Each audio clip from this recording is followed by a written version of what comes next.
AP SRM university విద్యార్థుల ఆందోళనలతో దద్దరిల్లిపోతోంది. రాత్రి పెద్ద ఎత్తున ఆందోళన చేస్తున్నారు స్టూడెంట్స్. ఫుడ్ పాయిజన్ కావడంతో 4 రోజుల క్రితం విద్యార్థులు అస్వస్థతకు గురయ్యారు. లక్షల రూపాయల ఫీజులు వసూలు చేస్తూ సరైన భోజనం కూడా పెట్టడం లేదని విద్యార్థులు ఆరోపిస్తున్నారు. నిల్వ ఉంచిన ఆయిల్, ఎగ్స్, కూరగాయలు, పురుగులు పట్టినటువంటి బియ్యాన్ని వాడుతున్నారని మండిపడుతున్నారు. ఈ మధ్య కాలంలో ఏపీ ఎస్ఆర్ఎం యూనివర్సిటీలో 2 సార్లు ఫుడ్ పాయిజన్ జరిగింది. ఈ సమస్యను ఎన్నో సార్లు యాజమాన్యం దృష్టికి తీసుకెళ్లినా పట్టించుకోవడం లేదని విద్యార్థులు ఆగ్రహం వ్యక్తం చేస్తున్నారు. స్టూడెంట్స్ భారీగా నిరసన తెలుపుతున్నా ఎస్ఆర్ఎం యూనివర్సిటీ యాజమాన్యం మాత్రం పట్టించుకోవడం లేదని సమాచారం. వరుసగా ఫుడ్ పాయిజన్ కావడంతో విద్యార్థుల తల్లిదండ్రులు కూడా ఆందోళన వ్యక్తం చేస్తున్నారు. లక్షల్లో హాస్టల్ ఫీజులు తీసుకుని పురుగుల భోజనం పెడుతున్నారని ఆరోపిస్తున్నారు.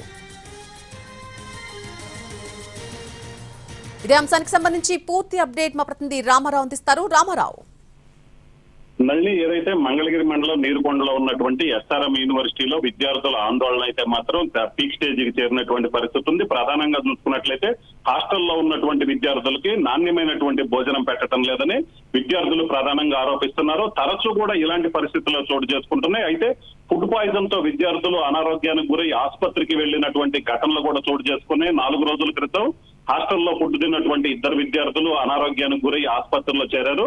వాళ్ళు చికిత్స తర్వాత డిశ్చార్జ్ అయ్యారు. అయితే గతంలో కూడా ఇలాంటి పరిస్థితే జరిగింది.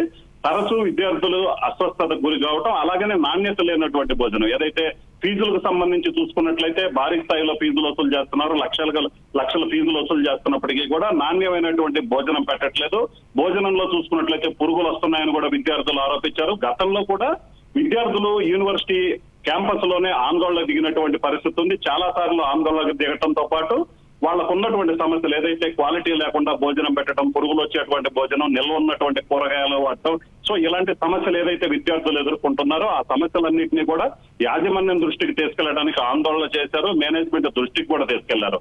అయితే కనీసం విద్యార్థుల సమస్యల మీద యాజమాన్యం పట్టించుకున్నటువంటి పరిస్థితి నేపథ్యంలో విద్యార్థులు తప్పనిసరి పరిస్థితుల్లో ఆందోళనకు దిగారు. అయితే 4 రోజుల క్రితం విద్యార్థులు అస్వస్థతకు గురైనా కూడా మళ్లీ పరిస్థితిలో ఎలాంటి మార్పు రాలేదు.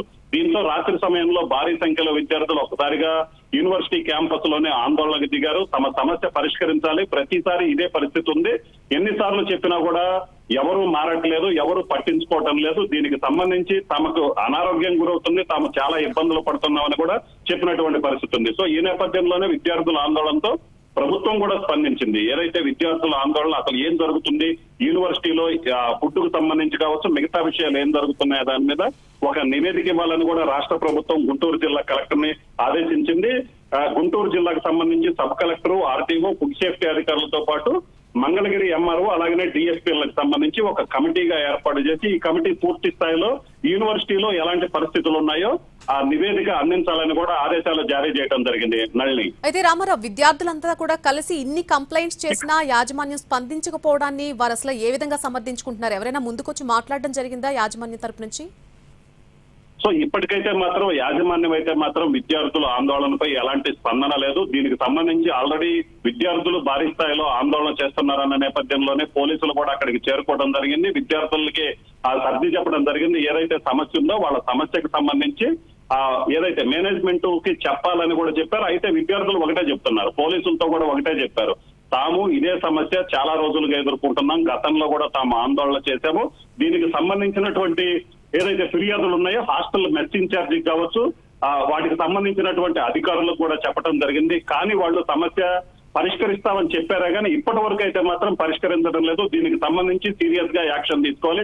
ఎందుకంటే వేలాది మంది విద్యార్థులు ఇక్కడ చదువుకుంటున్నారు. హాస్టల్లో కూడా 100 మంది విద్యార్థులు ఉన్నారు. తరచూ ఇలాగ అనారోగ్యాలకు గురవటం, ప్రధానంగా అనారోగ్యాలకు గురవటానికి ఆహారం, నాణ్యత లేని ఆహారం పెట్టడమే కారణం. సో దీనికి సంబంధించి ఖచ్చితంగా చర్యలు తీసుకోవాలని కూడా వాళ్ళు డిమాండ్ చేయడం జరిగింది. అలాగనే చర్యలు తీసుకోకపోయినట్లయితే మళ్లీ విద్యార్థులందరూ కలిసి ఆందోళన కూడా చేస్తామని హెచ్చరించడం జరిగింది. సో ఈ నేపథ్యంలోనే ప్రభుత్వం కూడా స్పందించింది. ఎందుకంటే మేనేజ్మెంట్ ఇప్పటి వరకు స్పందించకపోవటం వల్లే విద్యార్థులు ఆందోళనకు దిగినటువంటి పరిస్థితి ఉంది. తరచూ ఇలాంటి పరిస్థితులు జరుగుతున్న నేపథ్యంలో విద్యార్థులు మళ్లీ ఎట్టి పరిస్థితుల్లో కూడా ఈసారైనా సరే సమస్య పరిష్కారం కావాలి, మేనేజ్మెంట్ ఎందుకు స్పందించదు, తమ దగ్గర నుంచి డబ్బులు వసూలు చేస్తుంది. ఎందుకంటే హాస్టల్లో విద్యార్థులు ఉన్నారు, వాళ్ళకి హాస్టల్ మెస్ ఫీజు రూపంలో భారీ స్థాయిలో డబ్బులు వసూలు చేస్తుంది.